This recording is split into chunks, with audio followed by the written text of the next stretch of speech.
Hey guys, it's Adam from This Pixel, and today I'm going to give you a very informal my thoughts review on the Wacom Cintiq Pro 27. I think it came out in 2024. And since then, they also came out with the 22 and the 17. I've personally had a chance to test out the 27 and compare it to the 22 Pro as well as the Wacom Cintiq 24 non-Pro version that came out very recently. It's their most recent model. And I've also had a chance on my channel to review the Xencelabs Pen Display 24 4K, the Huion Kamvas Pro 24 4K Gen 3 that's also factory calibrated in 4K and comes with a bunch of bells and whistles as well. So today's video is going to be me running through my experience in comparison to the 27 Pro, why I ended up settling on the 27, which might not be what you settle on, after you hear what I have to say about it, so you can make an informed purchase decision between all of them, because I did a ton of research, but there's a remarkably small number of reviews out there for these products, probably because they're so damn expensive as far as that goes. So I want to be able to inform you on what to expect depending on your personal purchase needs and give you the pros and cons. So I'm going to start with the build quality, the design, and all that kind of stuff. Well, it's a Pro Wacom pen display. The build quality is exceptional. It's built like a tank. It is the 27 and even the 22 has heft to it, but without the Ergo Stand, if you opt to get a different type of stand than the Ergo Stand, it is movable. It's not a brick like the 27 QHD is, especially when you add the Ergo Stand to it. The 27 QHD Ergo Stand and pen display together you need two people to lift that shit. It was really heavy as hell. Size. The size itself, I feel for my particular needs, is a little overkill. My personal sweet spot for pen displays is 24. I find that it's a really nice big size, text and interface elements scale really nicely at 24 inches. Note that I work on a Mac. 27 is a little bit more than my needs, but this doesn't come in a 24. It only comes in a 27 or a 22 or a 17. Okay. But the size is great, more than what I particularly need. Then comes the ExpressKeys on the side. These are extra buttons, really well built, feel really nice in the hand. They're in a really good location, stuff like that. I have a toolbox for my accessories. I have a keyboard. I have an overabundance of accessories and access to keyboard shortcuts. I can use them. I do use them as far as that goes, but it's kind of an extra novelty that I particularly don't need. If, however, you just have your keyboard and you want access to some quick actions that you do very frequently, they work extremely well. They're very easy to find physically with your hands. You don't have to go fishing around for them. I find they're in a really nice location, really nicely implemented. Albeit, if you want to lift your pen display or adjust it and your pen display's on, you're almost always going to press one of the buttons by accident, because that's exactly where your hands want to grip. You don't want to grip it at the top and the bottom. You want to grip it in the middle, and that's where the handlebars are, the handle grips are. So you're going to actuate buttons. It's not the end of the world, but that's what it is. The pen. I love the Pro Pen 3, and I'm really surprised about it too. Huion, XP Pen, Xencelabs all came out with slim versions of their styluses. So you can, when you're buying their stylus, you can get it. They usually come in a pack of 2. They can come with a case of 2. I don't know if I have one here. No, I don't have it here. But it comes with a thicker gripped pen and or a thin one. I also have my iPad Pro with the Apple Pencil Pro, and I never liked the slim version of the pen. I always grabbed the thick one, and I found the little finicky grip. There was just something about it that I wasn't a big fan of. However, I was very surprised to come to the decision that when it comes to the Pro Pen 3, I prefer it gripless. There's a lovely pencil-like feel in the hand. It's got a little bit of a texture that gives it grip in the hand. It doesn't slide around in the hand. I found that the Huion's implementation of the Slim Pen and XP pens was just so slippy. It was always flying around in my hand, and I ended up losing the buttons, and it just drove me nuts. I went, ugh, I don't like this. It was also a little bit too light in the hand. This, even without the additional weight included, without this little weight that you can add into it, if you can see it over here, this little brass weight, even without the weight, I find it's perfectly comfortable in the hand. It's grippy and I really, really like it. I tried it with the grip. It's fine with the grip, but I prefer this. Compared to the Xencelabs, the thing that ended up being a bit of a deal breaker for me with Xencelabs' Pen Display 24's pen was the buttons. It might seem trivial, but that's the thing you make physical contact with 18,000 times a day, especially for me because I color pick with my pen. And I found the buttons were hard to locate because they were separated. There was something about them that made them hard to find and a little bit too hard to press. Actuating it required a little bit too much force, which just kind of killed the flow for me. And I preferred Huion's implementation where it's just a simple light button. That's also not the case here. I find that finding the buttons and pressing the buttons are perfectly located and easy to find in the hand. And I find the weight and the length of it in the hand is excellent. A little bit of a catch when it comes to the Pro Pen 3 is I find that when I'm taking it, it has a tendency to unscrew itself a little bit. I always find myself having to kind of screw it back in a little bit. Happens every now and then. Okay. But I overall love it.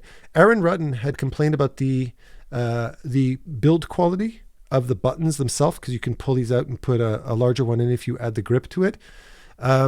He complained that this was very, very cheaply made.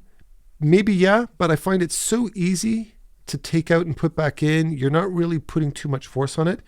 It clicks extremely nicely. The actuation force is excellent, and it's very easy to move in and move out. You would have to be very clumsy with it to break it, but take Aaron's words, heed his words, because it is plastic. You might notice a subtle difference as well. If you get the non-pro version of the Wacom Cintiq, the 24, the most recent version, there's a subtle difference.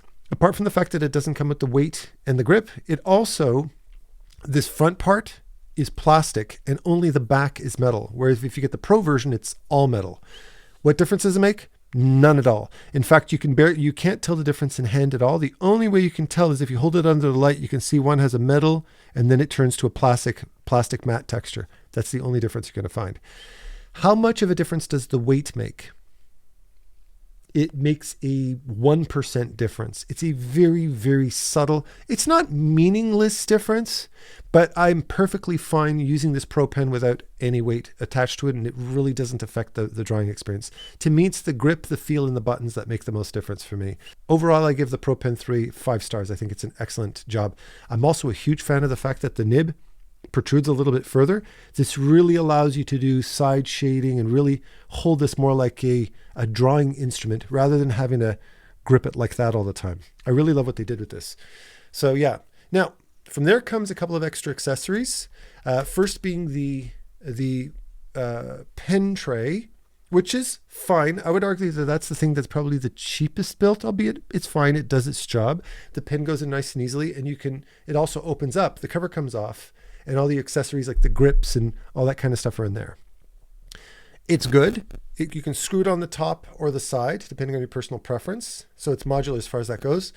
However, one of my gripes with the pen tray is that the top pops off easily if you bump it, which is why if you decide to mount it on the side, which would be my preferred place to mount it, because I had it set up in a certain way where my mouse was right next to my pen display on the table, on a couple of occasions when I went to move my mouse back over to my pen display, I bumped it and the pen tray cover came off and my pen fell on the floor. And I only had it for around a day or two and I was like, oh crap, I don't like that. So I ended up moving it to the top just to make sure it doesn't get bumped. But I wish there was a way that it held it in place so that if you do accidentally bump it, your expensive pen doesn't go flying off the table. I think that's a bit of a design flaw. They could have fixed that. Apart from that though, it gets the job done. Okay. Then comes this keyboard tray, and the keyboard tray perfectly houses, if you're looking at the size of a Apple Magic keyboard, the standard size without the keys, it's actually exactly the right size, and it's a nice rubberized surface that has a nice lip to it. Very stable, screws into place, nice and solid connection. You can type on it very comfortably without issue. Albeit, note that if you're just using the Cintiq as your primary and only monitor, if you put your hands up here to type, you might be blocking what you're writing. So you're going to make a lot of spelling mistakes because you can't actually see what you're writing. So I've just learned to when I have it in this configuration where I'm using the keyboard tray, I have two monitors. I have my Cintiq over here, and then I have my other 27-inch display right in front of it. I always move my window that I want to write on to my second display, so when I'm writing, I can see what I'm writing. Otherwise, I'm doing this all the time, and that's annoying. Just take note of that. Note as well, it's completely capable of also holding and balancing the full-sized Apple Magic Keyboard with the thing here, okay? And it can house it very nicely like that, and you can type on it without the fear of it falling off. You can even hit buttons even though it goes off the side. It'll hold it in place, albeit I don't like it sticking out the side. I prefer to move it over here where it's over the middle of the pen display. And if you do that, now it's overlapping with the keyboard tray. You can't have a full-size keyboard and the keyboard tray up on the top. They're going to overlap each other. So I just ended up opting for the other one instead. I only use this one if I'm working on my desktop. But it houses it perfectly, and it does its job really nicely. Note that the keyboard tray as well has little lips in it on the side that groove into the top of the pen display so that you can't misalign it or bump it. It won't rotate. Once you screw it in place and align those little teeth, they'll groove in and make sure it stays stable, and you'll always have perfect alignment. Now, the stand itself. It's VESA 100 compatible, meaning you can use any VESA 100 compatible stand that can support the weight. So you've got the Wacom Ergo arm. You've got that if you prefer to use something like that, or the Ergotron arm as far as that goes. Or in my case, before I got the Ergo stand, I also used it with the very inexpensive Huion ST100, just a basic lift up and down stand like that. Super, super cheap. You can get it on sale for like 30, 40 bucks. Super, super cheap. It works great. And the advantage of working with a stand like that, like just a standard tabletop stand like that, is it's very light. So if you need to save up desk space, the pen display itself isn't excessively heavy. It's movable. It's robust, but it's movable. So you just unplug it in the back, you grab it, you move it somewhere else, and now you have access to your desk. So there's an advantage to that. The disadvantage is that you can't pull it off your desk if you want to do that, right? You can't actually have it up against your lap if you prefer to move it like that. Nor can you lift it up if you want to stand up and draw. For me, being able to put it into more of a standing position is not something I use because I have a sit-stand desk. So when I want to stand up, I just raise my desk as far as that goes.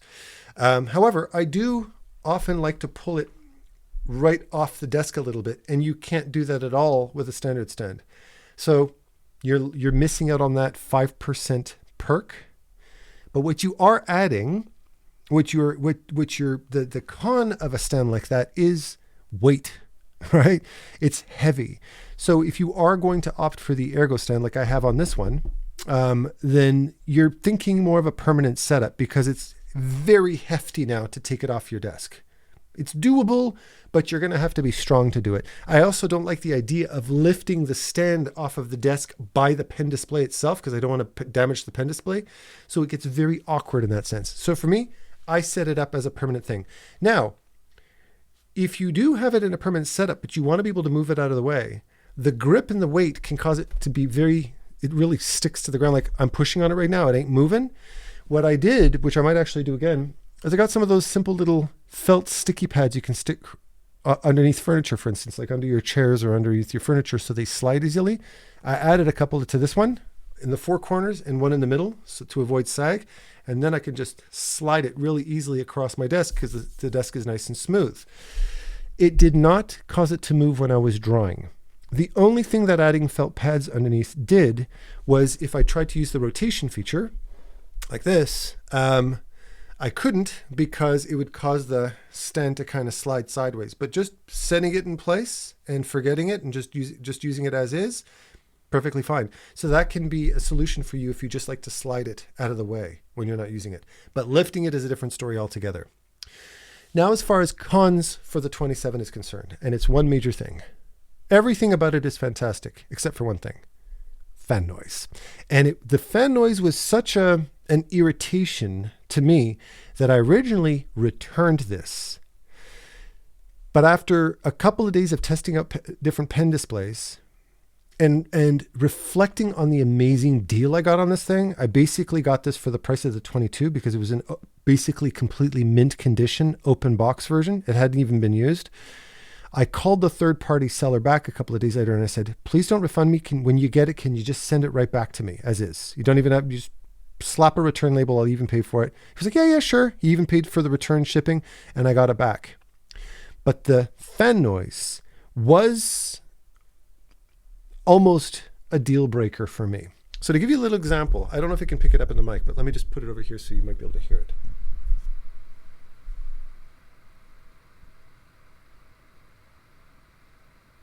Now, if you've got a PC sitting next to you with fans, or if you're in an office, if there's music playing all the time, if you've got a air conditioner going on, it might not be an issue for me. For me, I have a sound treated sound studio. I've got everything sound treated in here. So for me,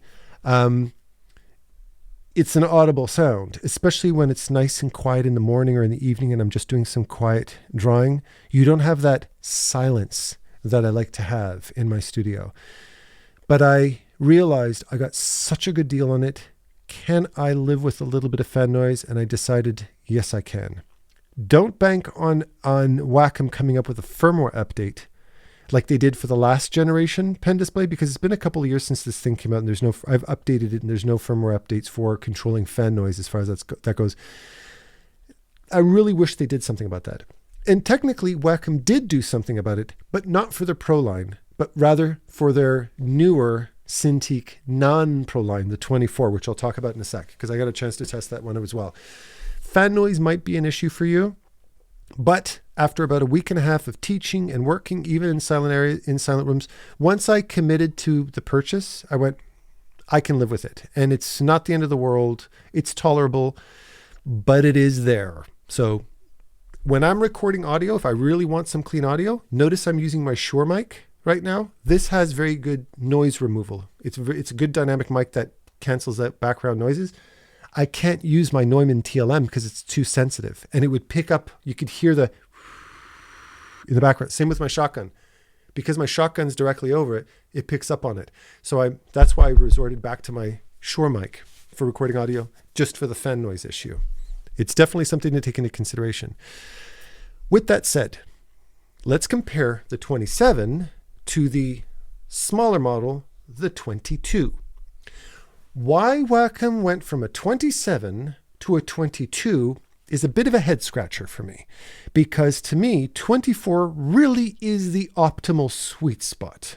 27 is a little overkill. 22 is very good for drawing. It's not great for productivity. So if you're doing things like answering emails, browsing web pages, and you don't want interface elements to be scaled too big, so it makes it look like you're on some Fisher-Price pen display with these super big letters on it, and you want it to set it to a more reasonable size like a 1440p, then text I find scales really, really small on it. For drawing, however, that's not an issue because you're not reading things when you're drawing. You have your color picker, you've got your pen that you can scale up and down. The display quality is fantastic. The build quality is just as fantastic. But for me, one of the reasons why I couldn't use the 22 is because of text scaling. I need this for productivity, not just for drawing. This is a secondary display for me, essentially. However, if that's not an issue for you, then as far as fan noise is concerned, because I'm sure a lot of you who are on the market looking for one right now are wondering about the fan noise on the 22 is near silent. It's either off or it's whisper quiet. So if I was to demonstrate the difference between the two, the 27, I can hear it right now, sounds like this.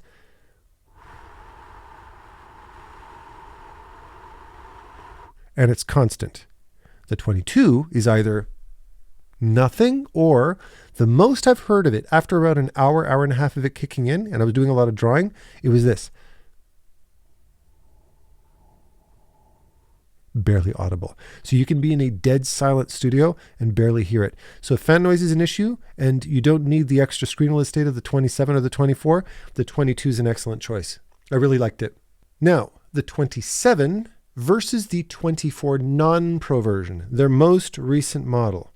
What's the difference? Well, size-wise, it's 24. It's the optimal size, in my opinion, for my particular needs. I love 24. Number 2, it doesn't have ExpressKeys, but I don't really care about ExpressKeys. It's not a big deal. Number 3, it comes with a stand, and the stand is actually quite nice. Note that the stand on the 24 is the 70 millimeter, not the 100 millimeter standard. So I think they did that on purpose because it means that I can't just take the 24 stand and put it on the 27. It doesn't work, which is a bit of a piss off. I think that was actually on purpose so they could stick to their proprietary stands as far as that goes. The Pro Pen 3 is part plastic, part metal. You're not going to notice the difference at all. You'll have to look closely to see the difference. And it doesn't have a weight and it doesn't have a grip. For my personal use case, it was great. It was perfect. It's pretty much what I've got over here with a difference of maybe a gram or 2 of weight. Very, very negligible difference in weight. Color accuracy. Yes, the 27 Pro is, chef's kiss, best calibration. The Wacom Cintiq 24 is not factory calibrated to the same level as this one is, but who cares? It's still extremely accurate. So color accuracy, excellent. 1440p versus 4K. A lot of people are like, oh, 4K, it's so crisp, it's so this, it's so that. Honest to goodness, the difference between 1440p and 4K is really a pixel peepers thing. You can look up close and go, yeah, I see a little bit of a difference. 1440p, in my opinion, is an excellent, sharp, and I would also add very responsive resolution because it's 1440p. It's demanding much less processing power from your computer, and it can run a lot faster. So 1440p is not a trade-off in my opinion. I think it's excellent. And as far as 120 hertz versus 60 hertz for drawing, again, you're not going to notice the difference. Some people say, oh yeah, it's so responsive, it's so sharp, it's so quick, it's so this and that. No, not really. When I'm drawing when I was switching back and forth between the 27 and the 24, switching from 120 hertz to 60 hertz, I didn't even notice the difference. I really honestly didn't notice the difference. Maybe if you're scrolling and doing shit like that, maybe that makes a bit of a difference for you, but honest to goodness, it really doesn't make a difference. I personally think that the Wacom Cintiq 24 1440p model, their latest model, is the one to buy for most people. Okay? The only reason why for me, the real decision for me wasn't between the 22 or the 27, it was between the 24 non-pro and the 27 that you see over here. And the only major thing that made me decide on the 27 was the great deal I got.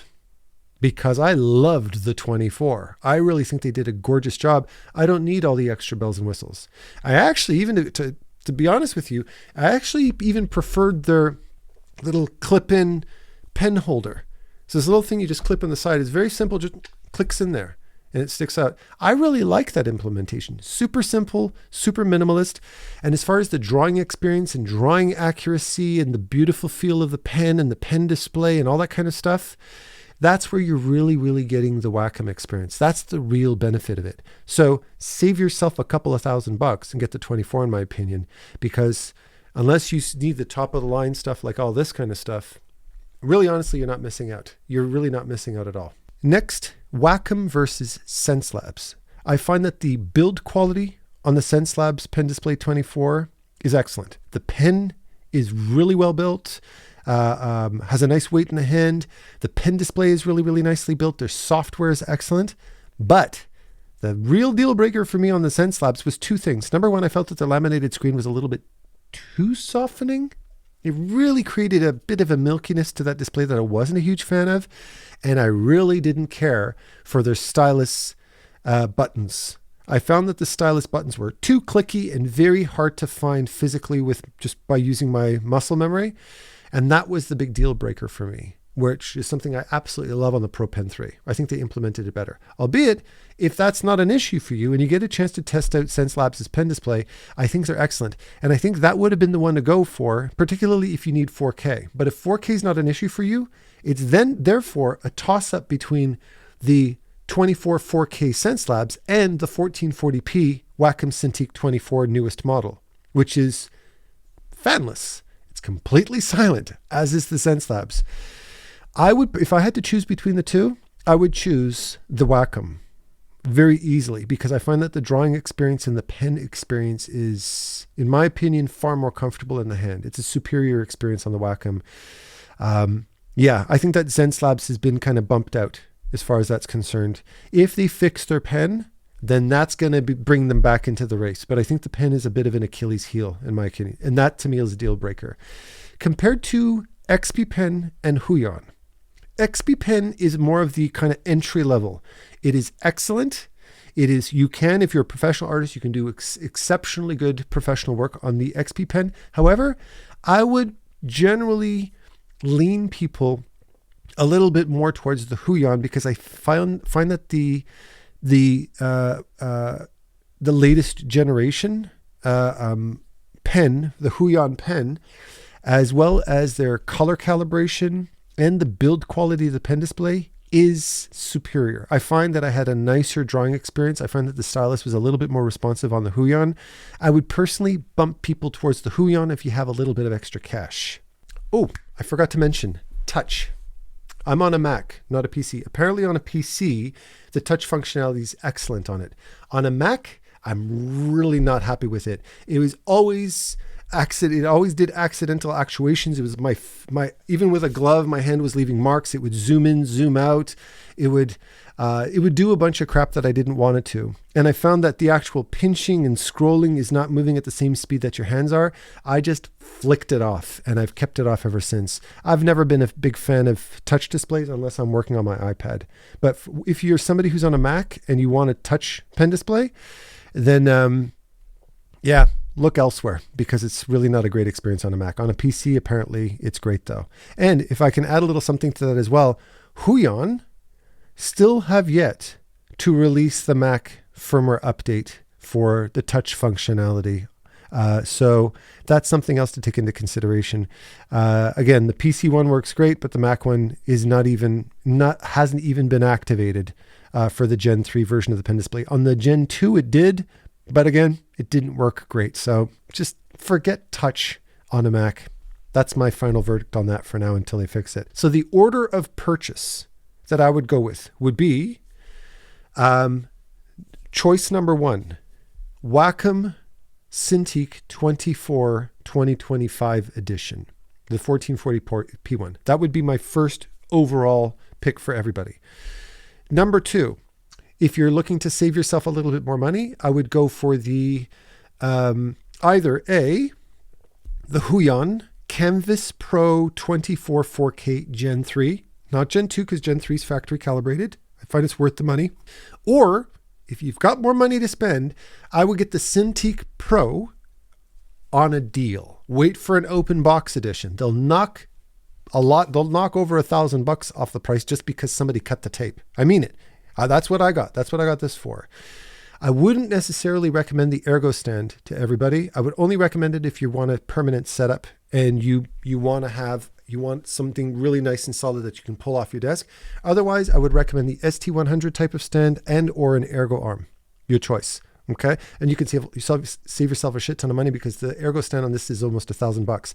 Note that between the 27, the 22, and the 17, only the 17 comes with a stand included. The 22 and the 27 have their own proprietary stand, so you can't get the 27 stand for the 22 or vice versa. Sound good? So hopefully you enjoyed it. If you have any questions, let me know in the comments below. Sorry for my lazy, kind of unscripted review of it, but hopefully it helps you with your purchasing decisions. All right? Happy shopping. Take care.